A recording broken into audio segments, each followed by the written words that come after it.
All right, here's how you know if your dog understands what you're asking with a leash or not. A little bit of pressure. Nothing. Good. Good boy. Come on. Good.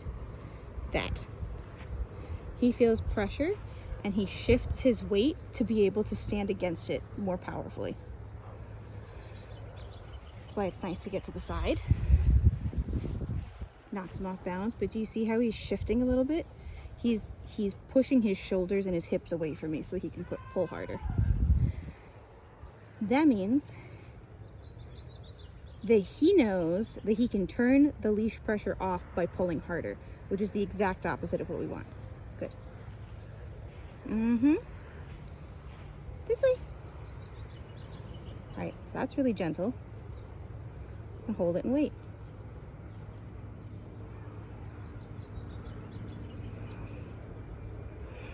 Oh, good. Come on.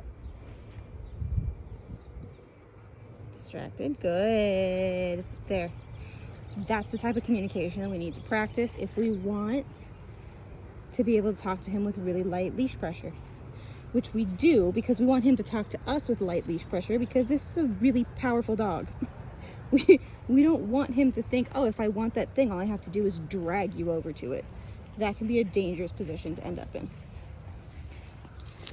Good. Shake off his stress release. Good. Come on. Good. Come on. Come on. Good. That's what we want. And with a dog this powerful, who's used to getting his way, you don't want to double down and get harder. If you ask for something and he says, no, I don't want to, you want to stay at the lightest possible level, right? The lightest amount of pressure that he can feel and will eventually respond to. So like here, tiny bit, that was a little bit of response. Adjusts, good. That's really light leash pressure. I'm going to hold this for longer and win through patience rather than strength. I don't want to get into a wrestling battle with this dog. He's big. I know that I can win if I have to, but I don't want to make that point. Good, come on. Good. Tiny bit of pressure. And basically all that I'm doing is I'm making the leash get actually tight. Good. Different shoulders. He's shifting his shoulders towards me now. So something like that is what I would work on for 15, 20 minutes a day with this dog every day. In a couple of weeks, he would stop dragging like that, except towards maybe some really interesting things that he really wanted to sniff, right? Higher level distractions, more valuable distractions, he might still pull towards. But you'd end up with more walks like this. Good. We're like, I don't mind him leading if he can ask nicely instead of dragging me. As long as, good. That was a response. That's a shift of shoulders away. Come back. Good. Come back. Watch his shoulders though. Watch his weight distribution. Good. Good. He's used to pulling against the leash pressure harder. So there's also a bit of a habit here. Good. That was good. That was way nicer than it has been. Can you come back this way? Good. Come on. Good. Tight leash. And waiting.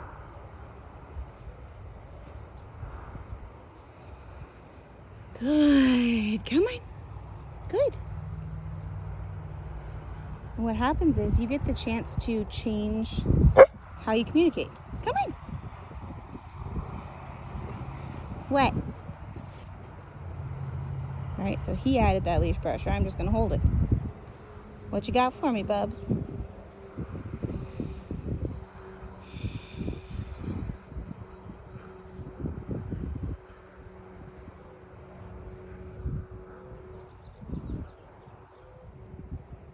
Come on.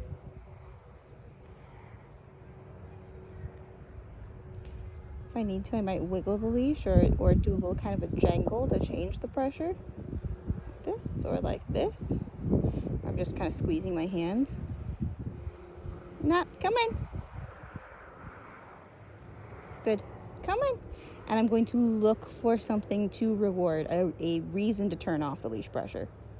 Any movement towards me so that we can kind of reset. Come on. Good. This way.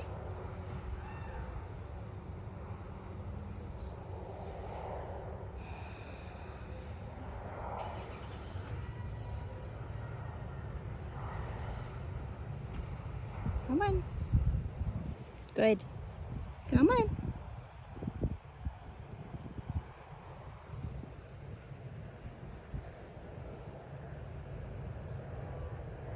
Okay, a little bit more.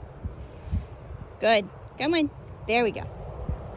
Good. So that was changing leash pressure. He was comfortable to just sit there with that amount of tension. So adding a little bit more to make it a little bit less comfortable for him to just sit with it. And then immediately turning it off when he moves towards me. Sarah, I keep trying to unloop your ear and you seem to like it that way. Come on.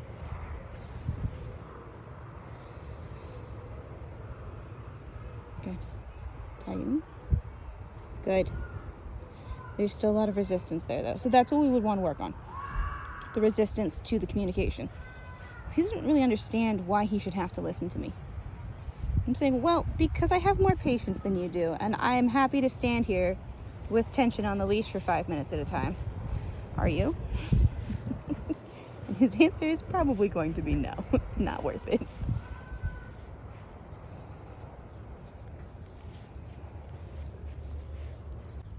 Here's the other thing, that if he wants to stop and sniff, he's totally allowed to do that if he can do it without dragging me.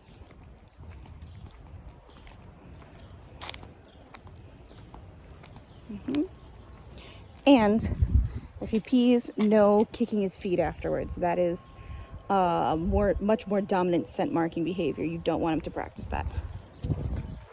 Slow down. Good. Good, thank you.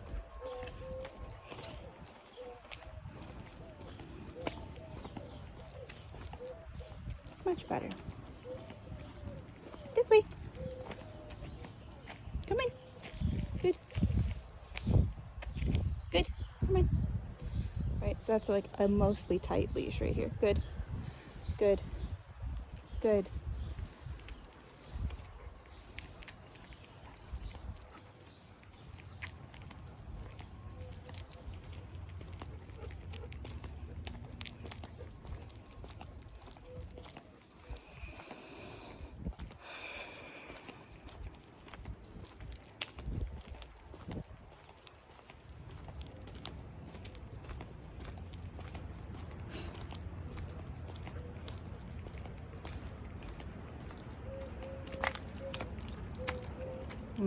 Dragging. No.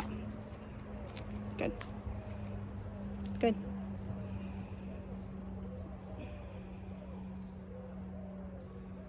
He's thinking. He's a little confused. What do you mean I can't just go over here and sniff?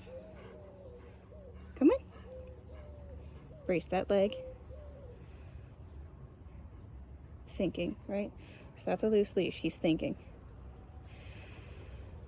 Ask again. You see how that leg towards me is braced though, so that he can pull against the leash pressure? He's expecting me to try to yank him over. I don't want to do that. Good. Come in.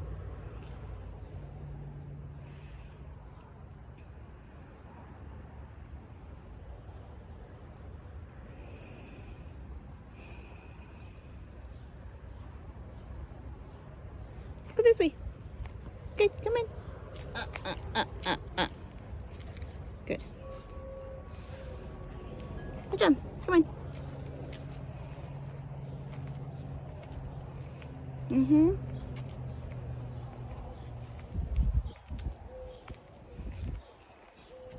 Good job. There you go. Well done.